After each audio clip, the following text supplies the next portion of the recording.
ভাই আমার একটা আইফোন দেন তো। হ্যাঁ ভাই, তা আইফোনের কোন মডেলটা নেবেন? বা আমার কোনো মডেল টডেলের দরকার নেই, আমার আইফোন দিলেই আছে।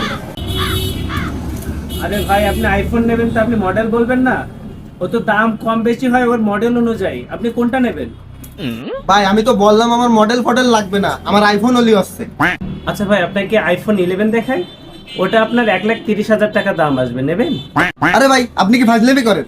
ওই টাকাতে তো আমি গাড়ি কিনে দিব্যি ঘুরে বেড়াতে পারবো। रुको जरा ভাই আপনি একটা सबर কাজ करो। করেন, 5,000 টাকা রেখে আমার ফোনটা দেন। ভাই, আইফোনের দাম কম হয় না। আপনাকে যেটা বলেছি ওইটাই ফিক্স। আপনি যদি ওই বাজেটের ভিতরে কিনতে চান তাহলে পাশের দোকান আছে, আপনি ওইখান থেকে অন্য কোনো মডেল নিয়ে নেন। Okay. আচ্ছা ভাই, তাহলে আপনার কথাও থাক আমার কথাও থাক, আমি আপনার আরো 2,000 টাকা দিচ্ছি, মোট 7,000 টাকা দিচ্ছি। আমার ফোনটা দিয়ে।